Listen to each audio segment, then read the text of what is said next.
देवाला नैवेद्य अर्पण करताना या गोष्टी लक्षात ठेवा. यामुळे दुर्भाग्याचं रूपांतर तुमचे सौभाग्यात होईल. देवाला नैवेद्य अर्पण करताना या गोष्टी नेहमी लक्षात ठेवा. घरात कायम सुख समृद्धी राहील. सनातन धर्मात भगवंताच्या प्राप्तीसाठी भक्ती मार्गाचा नियम आहे. भक्ती मार्गाने अल्पावधीतच ईश्वर प्राप्ती होऊ शकते. देवाची आराधना केल्याने इच्छित फळ मिळते. यासोबतच घरात सुखसमृद्धी येते. म्हणूनच उपासक आपल्या देवतेचे भक्तिभावाने पूजा करतात. शास्त्र देवपूजेचे नियम सविस्तरपणे सांगितले आहेत. या नियमांचे पालन केल्याने साधकावर भगवंताचा आशीर्वाद कायम राहतो. त्यांच्या कृपेने साधकाच्या जीवनात केवळ शुभच घटना घडतात. तुम्हालाही देवाचा आशीर्वाद मिळवायचे असेल तर देवाला नैवेद्य अर्पण करताना या गोष्टी लक्षात ठेवाव्यात. माता ब्रह्मचारिणीला प्रसन्न करण्यासाठी देवीच्या चरणी साखरेचा नैवेद्य दाखवला जातो. यामुळे घरातील सदस्यांचे आयुष्य वाढते असे म्हटले जाते. सात्विक भोग भगवंताला अत्यंत प्रिय आहेत. यासाठी गंगाजलयुक्त पाण्याने स्नान करावे. त्यानंतर स्वच्छ वस्त्र परिधान करून देवासाठी नैवेद्य तयार करावा. अन्न शिजवताना भगवंताचे ध्यान करावे. देवाला चुकूनही उष्टे पदार्थ अर्पण करू नये. यामुळे देव नाराज होतात. यासाठी जेवणापूर्वी फळे, मिठाई किंवा प्रसाद घ्यावा आणि वेगळा ठेवावा. पूजेनंतर देवाला नैवेद्य अर्पण करा. पूजा आटोपल्यानंतर घरातील सदस्यांमध्ये प्रसादाचे वाटप करा. तांब्याच्या, चांदीच्या किंवा सोन्याच्या पात्रात नैवेद्य ठेवून देवाला अर्पण केले जाते. पात्राच्या गोलाकार चंचू पात्राच्या साहाय्याने पाणी फिरवले तर हात जोडून नैवेद्य मंत्राचे जप केले जातात. तसेच घरात कुठलाही नैवेद्य पदार्थ बनवला की प्रथम नैवेद्य म्हणून देवाला अर्पण केला पाहिजे. तर प्रत्येक देवी देवतांना त्यांच्या आवडीप्रमाणे विशेष नैवेद्य तयार करून अर्पण केले पाहिजेत. जसे की गणपतीला मोदक, श्रीकृष्णाला लोणी, साखर आणि विष्णुदेवी लक्ष्मीला खीर इत्यादी. आपण देवांची पूजा करतो. शास्त्रात उपासनेसाठी काही खास नियम सांगण्यात आले आहेत. त्यांचे पालन करणे आवश्यक मानले जातात. देवपूजा, पाठ किंवा मंत्रपठण करणे, नैवेद्य अर्पण करण्यापासून आरती करण्यापर्यंत विविध धार्मिक श्रद्धा आणि नियमांचे पालन करून पूजा करणाऱ्या व्यक्तीच्या सर्व मनोकामना देव पूर्ण करतात. असे मानले जाते की देवांना प्रसाद नैवेद्य अर्पण करायचे नियम शास्त्रातही सांगितले गेले आहेत. तुम्हीही देवाला नैवेद्य अर्पण करतात तेव्हा काही नियम लक्षात ठेवले पाहिजेत. काही लोक देवाला नैवेद्य अर्पण केल्यानंतर तो बराच काळ नैवेद्य तिथे सोडून देतात. असे करणे चुकीचे आहे.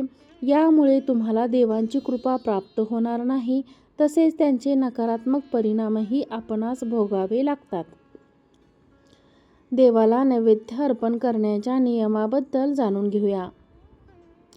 देवाला नैवेद्य दाखवताना तो कधीही जमिनीवर ठेवू नका. देवाला नैवेद्य छोट्याशा प्लेटमध्ये काढून नंतर ती प्लेट चौरंगावर ठेवली पाहिजे. नैवेद्य नेहमीच सोने, चांदी, पितळ किंवा मातीपासून बनवलेल्या भांड्यात अर्पण करावा. सनातन धर्मात या धातूंना पवित्र आणि शुद्ध मानले गेले आहे.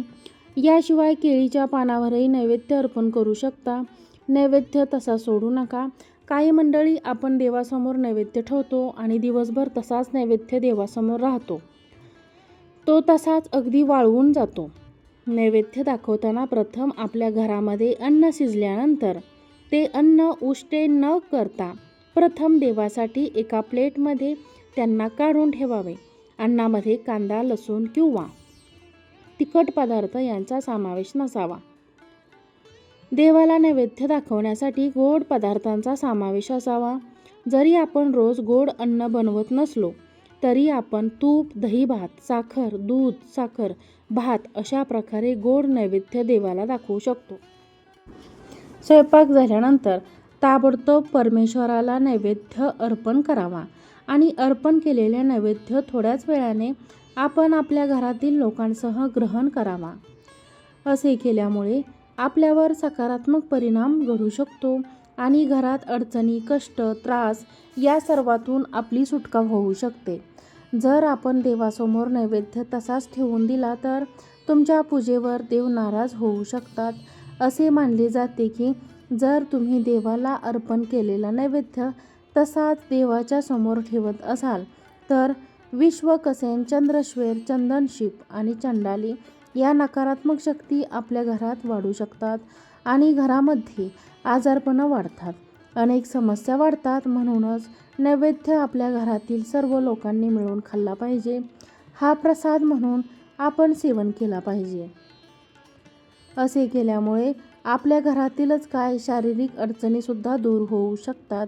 पण जेव्हा आपण देवाला अन्न अर्पण करतो तेव्हा ते अन्न नसून नंतर त्याचा प्रसादामध्ये रूपांतर होते. देवाच्या दिशेने नैवेद्य ठेवावा. नैवेद्य ताजा आणि स्वच्छ पद्धतीने बनवलेला असावा. आपले मन सात्विक असावे.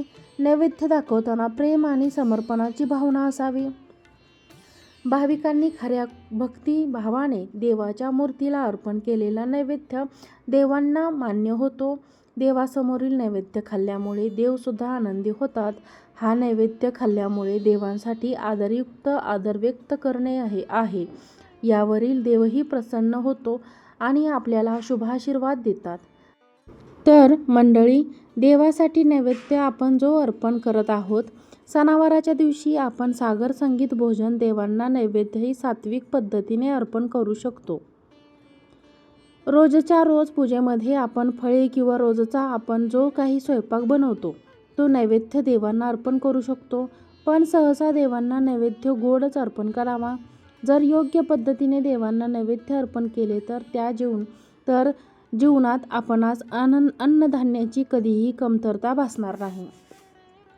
देवाला नेहमी सात्विक भोग भगवंताला अत्यंत प्रिय आहेत. यासाठी गंगाजलयुक्त पाण्याने स्नान करावे.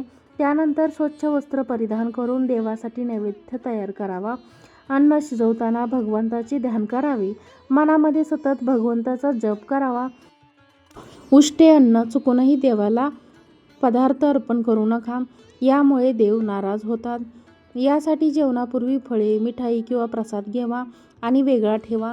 पूजानंतर देवाला नैवेद्य अर्पण करा. पूजा आटोपल्यानंतर घरातील सदस्यांमध्ये प्रसादाचे वाटप करा. नैवेद्य अर्पण करतेवेळी कोणता मंत्र म्हटला पाहिजे तर मंडळी, देवभक्तीचा भुकेला आहे. नैवेद्याचा नाही, पण आपण रोज भोजन करतो व देवासमोर साखर ठेवतो. हे योग्य आहे का? तर आपण भोजन ग्रहण करण्याआधी प्रथम देवांना ते अर्पण केले पाहिजे व नंतर आपण भोजन केले पाहिजे. सकाळचे नित्यकर्म करून स्नान वगैरे केल्यानंतर शुद्ध जलाने आपण घरामध्ये आपल्यासाठी जे भोजन बनवतो तेच देवासाठी अर्पण केले पाहिजे. पण ज्या पाण्याने आपण भोजन बनवणार आहोत ते पाणी अगदी शुद्ध असावे. ते वापरलेले पाणी नसावे. भोजन बनवल्यानंतर एका प्लेटमध्ये भोजन ठेवून देवासमोर ठेवावे. खरकट्या हाताने देवाला नैवेद्य दाखवू नये. देवाला नैवेद्य दाखवताना आपले हात-पाय स्वच्छ धुतलेले असावेत. स्वच्छ वस्त्र आपण परिधान केलेले असावे. एका प्लेटमध्ये नैवेद्य अर्पण केल्यानंतर एका पेल्यामध्ये पाणी सुद्धा घ्यावे.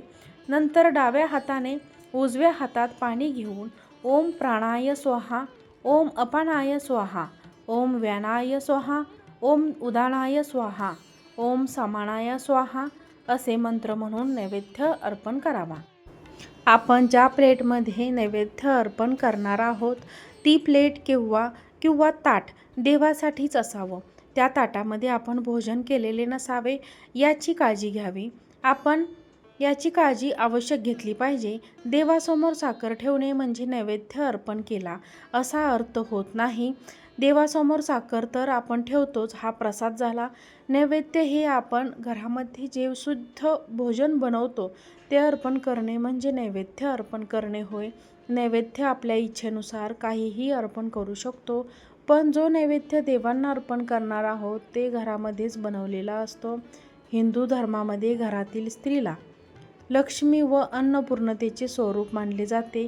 तिच्या हाताने बनवलेले भोजन हे पवित्र व शुद्ध मानले जाते.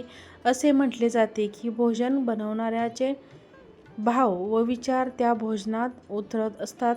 शुद्ध व पवित्र भाव बाहेरून आणलेल्या भोजनास मिळणार नाही. म्हणून शक्यतो भोजन घरात बनवलेले असावे. देवाला नैवेद्य अर्पण करण्याचे नियम. तर मंडळी, नैवेद्य अर्पण करतेवेळी 2 मिनिटे डोळे बंद करून आपण देवासमोर हात जोडून देवांना म्हणायचे आहे, हे देवा,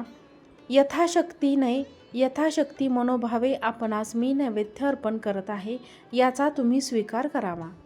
देवांना अर्पण केलेल्या नैवेद्याचे नंतर काय करावे? आपण देवांना अर्पण केलेला नैवेद्य कुटुंबातील सर्व लोकांनी मिळून प्रसाद म्हणून ग्रहण करावा. व मंडळी, देवांना नैवेद्य अर्पण केल्यानंतर त्यांच्या बाजूला एक पाण्याचा तांब्या भरून ठेवावा. त्या तांब्यावर एक छोटेसे प्लेट किंवा एक वाटी झाकून ठेवा. त्यामध्ये कचरा पडणार नाही याची काळजी घ्यावी.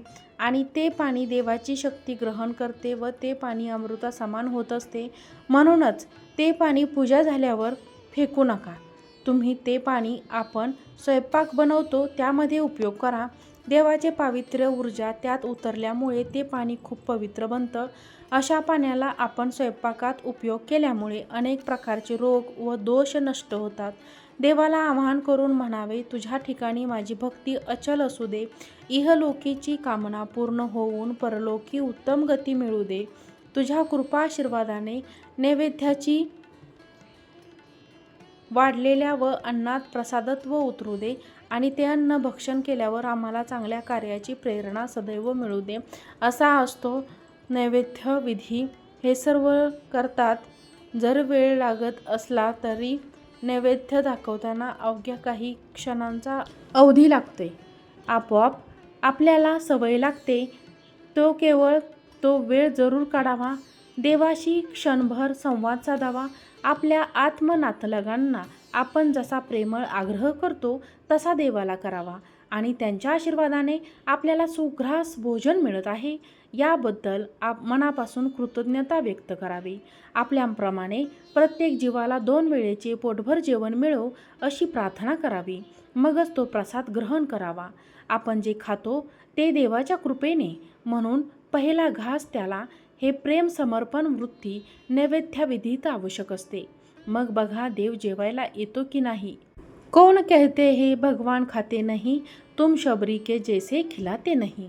अच्युतम केशवम कृष्ण दामोदरम राम नारायणम जानकी वल्लभम. नैवेद्य कसे अर्पण करायची याची सविस्तर माहिती आज आपल्या व्हिडिओमध्ये तुम्हाला सांगितली आहे. ही माहिती तुम्हाला आवडली असेल तर व्हिडिओला लाईक करा, चॅनलला सबस्क्राईब करा, व्हिडिओ शेअर करा. आजचा व्हिडिओ पाहिल्याबद्दल तुम्हा सर्वांचे मनापासून धन्यवाद. श्री स्वामी समर्थ.